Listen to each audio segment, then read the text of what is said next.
Assalamualaikum warahmatullahi wabarakatuh. Perkenalkan, nama saya Trimurni, NIM 80201910152, kelas 07 PT3, mata kuliah Pemrograman Berorientasi Objek. Di sini saya akan menjelaskan tugas individu saya yang akan membahas tentang yang pertama, ada apa maksud dari istilah instansiasi pada PBO?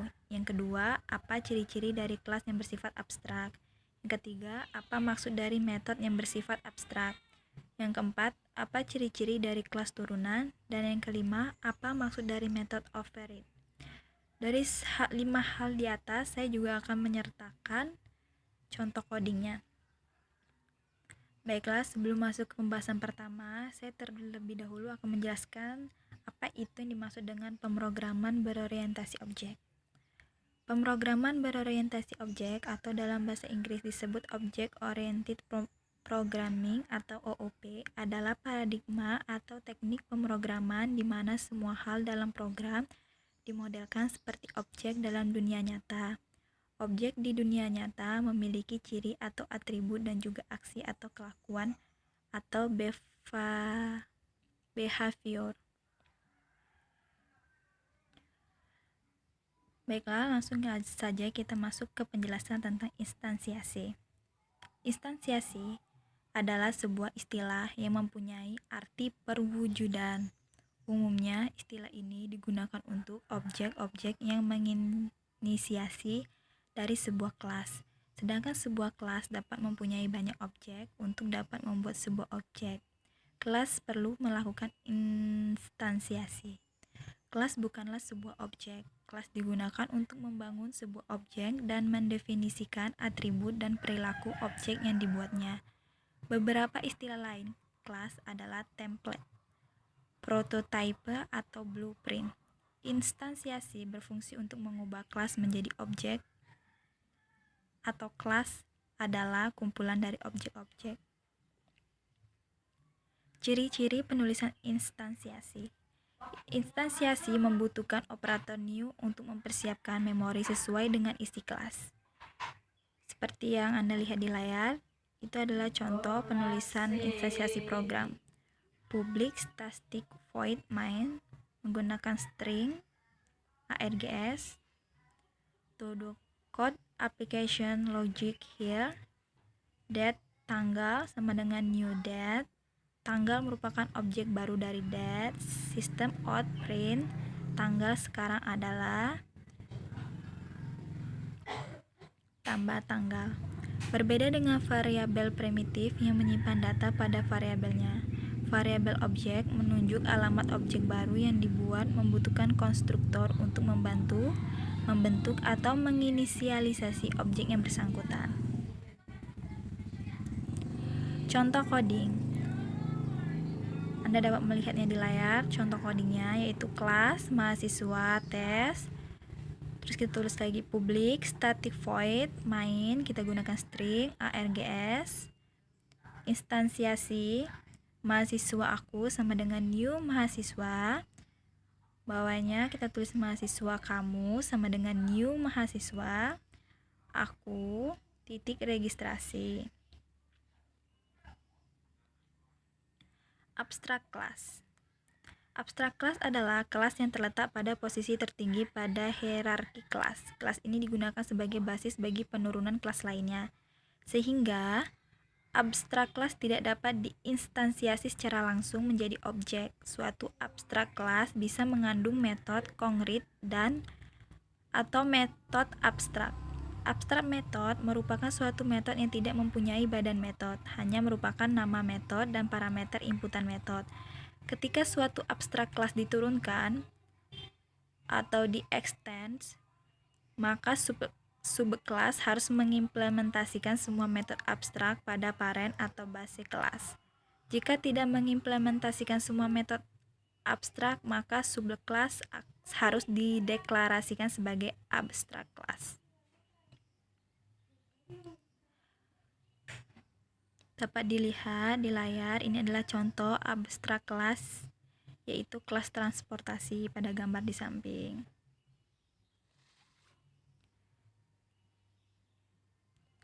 Di atas adalah transportasi, gambar, lokasi yang bersuara, bergerak, butuh bahan bakar, beroda, terbang. Yang ini adalah transportasi darat.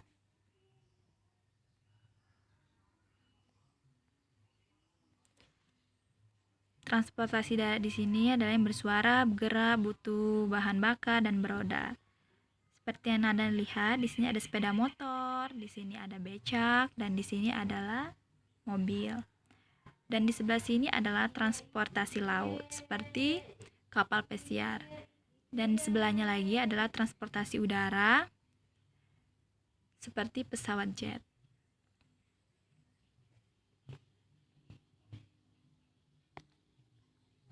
Ciri-ciri dari kelas abstrak.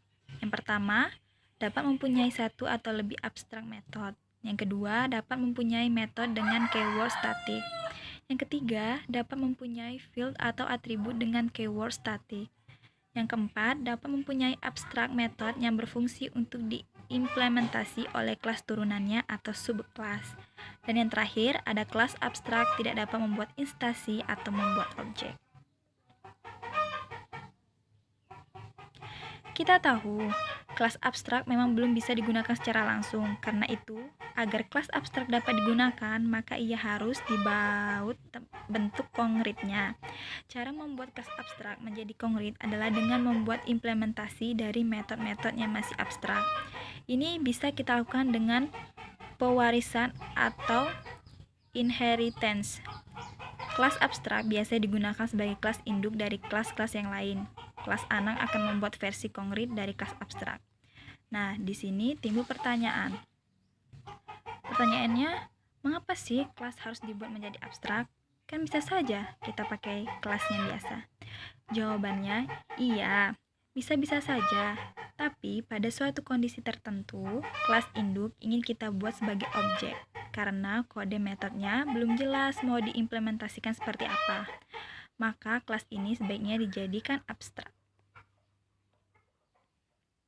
Contoh codingnya seperti yang dapat dilihat di layar, ada kata kunci untuk menyatakan kelas ini adalah abstrak class.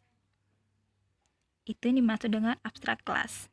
Name class, abstrak void, nama metode, abstrak in, nama metode, in x.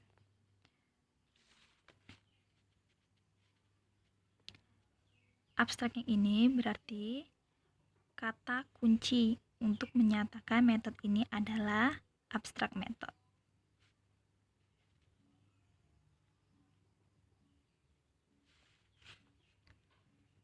Contohnya abstrak class database, abstrak string get database name,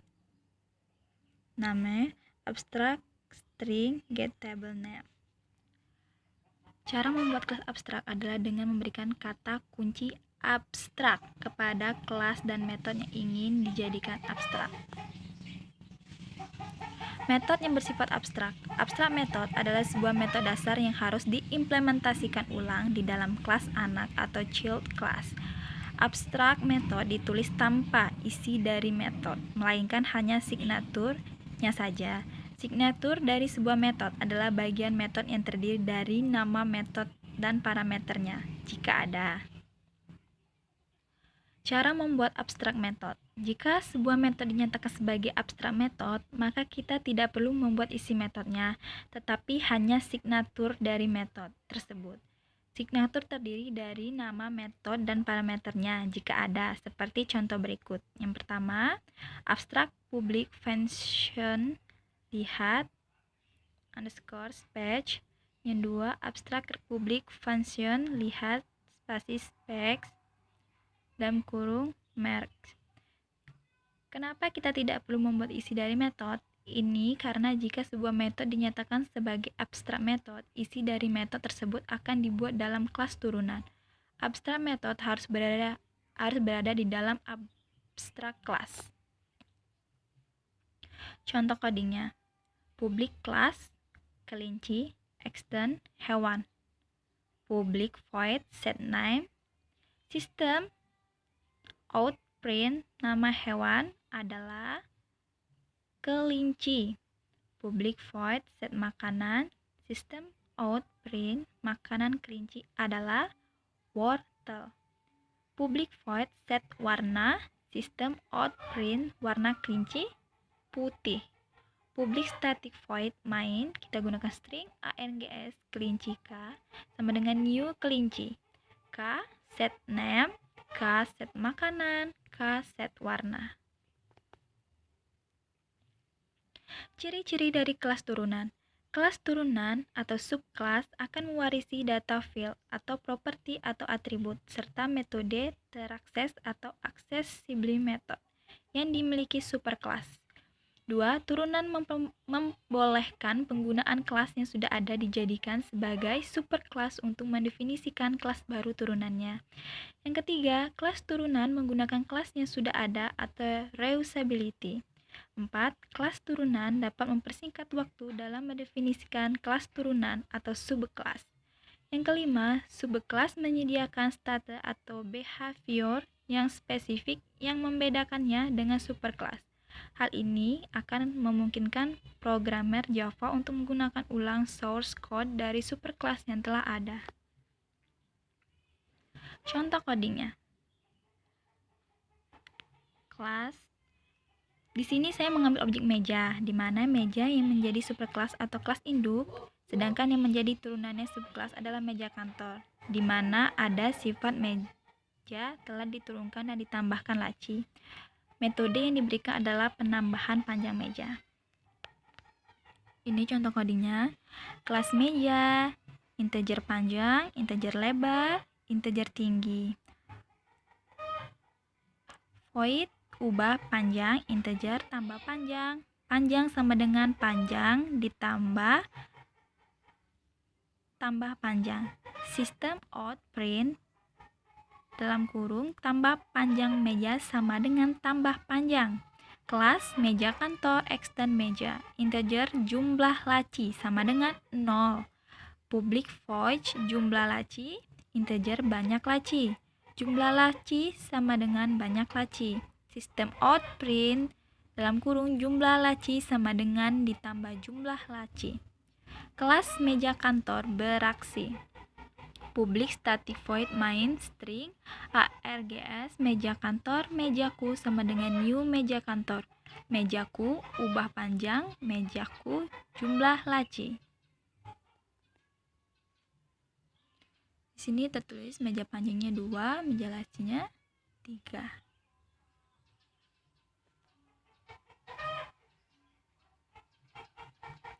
Method override.